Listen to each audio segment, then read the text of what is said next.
Hai semua, selamat datang di channel Baca Saham. Pada video ini, kita akan bahas satu topik dengan judul Saham ini ngasih capital gain dan dividen besar. Tertarik beli? Untuk itu, simak video ini sampai habis ya, agar mendapat pemahaman yang utuh. Untuk materi kali ini, Mimin mau bahas satu saham yang bisa dikatakan unik. Saham ini sebenarnya tidak terlalu liquid, dan jumlah saham yang beredar juga kurang dari 10%. Namun, dalam beberapa tahun terakhir, saham ini sudah menghasilkan capital gain di atas 100%. Tidak hanya itu, dividen yield yang ditawarkan juga cukup menarik karena berada di atas rata-rata yield pada umumnya. Apakah kamu tertarik mengetahui lebih lanjut saham ini? Kita akan mengkaji lebih lanjut tentang perusahaan ini. Pembahasan akan dilakukan dari berbagai aspek dengan memperlihatkan kelebihan dan kekurangannya. Namun seperti biasa, materi yang disampaikan hanya dari sudut pandang pribadi dan bukan rekomendasi ya. Tidak ada jaminan pasti profit apabila Anda mengikuti isi video. Ingat, saham instrumen investasi yang punya potensi kerugian, dan risiko selalu ditanggung Anda sendiri. Oke, mari kita langsung masuk ke dalam pembahasan. Pertama, kepemilikan saham pemegang saham mayoritas. 92,50% saham perusahaan ini dimiliki oleh pemegang saham mayoritasnya. Sedangkan jumlah yang berada di masyarakat adalah sebesar 7,50%.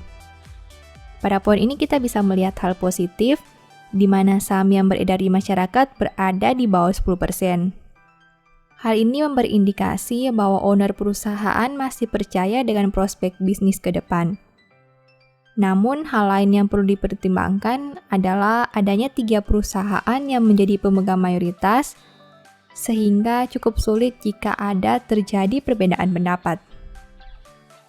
Hal berikut yang bisa kita amati adalah kepemilikan saham oleh top management. Kepemilikan saham oleh top management adalah sebagai berikut. Terdapat 2 orang top management yang punya kepemilikan saham perusahaan. Berbeda dengan poin sebelumnya, pada aspek ini hanya ada 2 pemimpin perusahaan yang punya kepemilikan saham dengan jumlah terbesar sekitar 0,18%. Pertanyaannya, apakah manajemen perusahaan tidak tertarik memiliki saham perusahaan dengan mempertimbangkan prospek ke depan? Kedua, kinerja neraca keuangan. Poin berikutnya yang bisa kita lihat dari perusahaan ini adalah dari aspek neraca.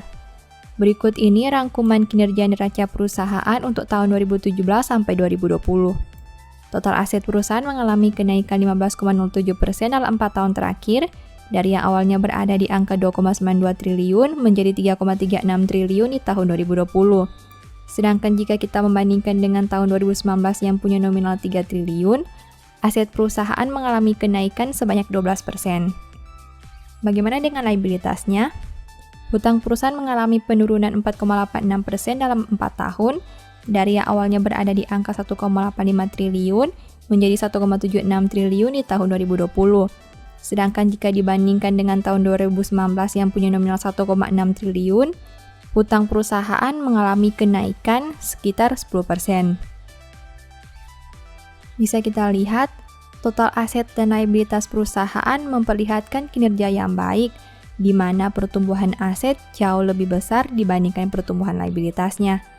Selain itu, terlihat liabilitas perusahaan mengalami penurunan dalam beberapa tahun terakhir, dan hal ini tentu menjadi poin plus. Ketiga, kinerja laba rugi. Sampai dengan tahun 2020, tercatat perusahaan mampu mencetak pendapatan usaha sebanyak 12,49 triliun. Angka tersebut mengalami kenaikan 24,28% dibandingkan tahun 2017 yang punya nominal 10,05 triliun. Jika membandingkan dengan kinerja 1 tahun sebelumnya yang mampu mencetak penjualan 13,37 triliun, pendapatan perusahaan mengalami penurunan sebanyak 6,58%. Selain itu, perusahaan juga mencatat perolehan laba bersih sebanyak 0,48 triliun di tahun 2020.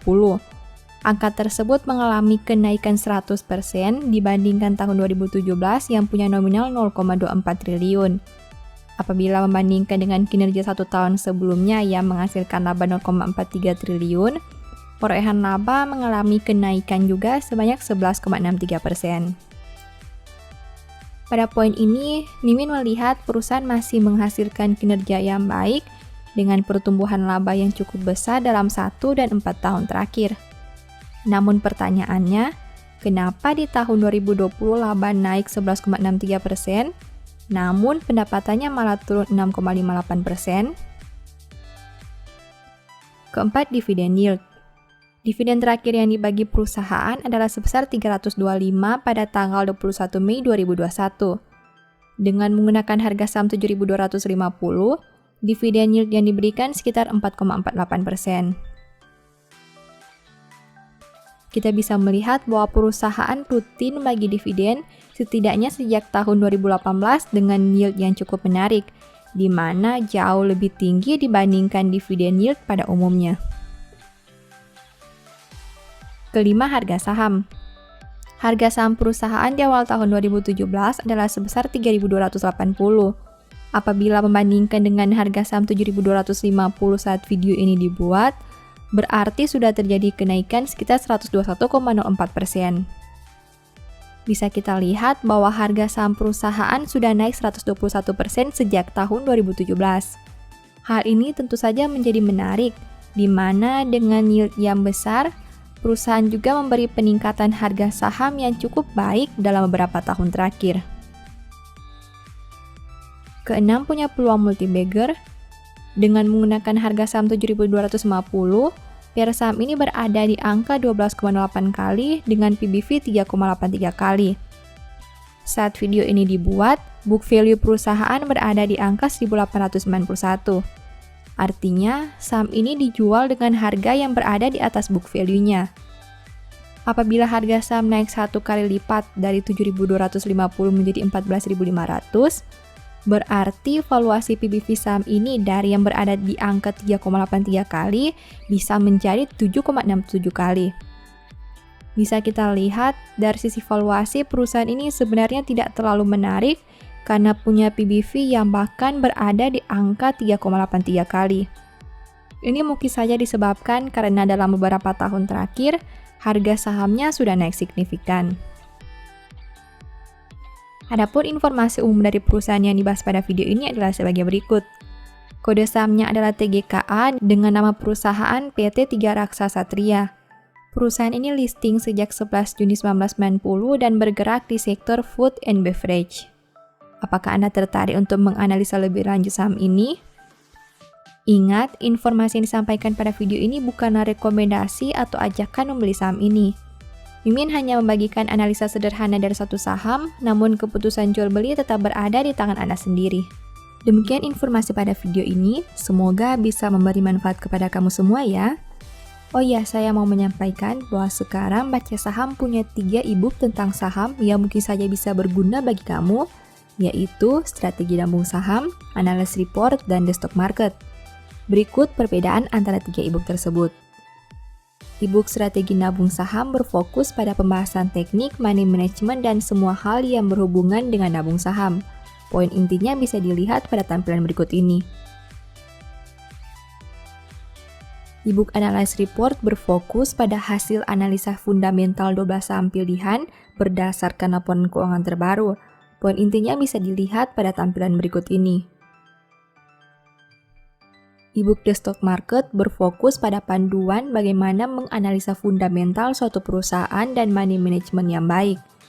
Poin intinya bisa dilihat pada tampilan berikut ini. Apabila kamu tertarik membeli salah satu dari 3 e-book tadi, silakan chat WA ke nomor yang tertera di layar ya.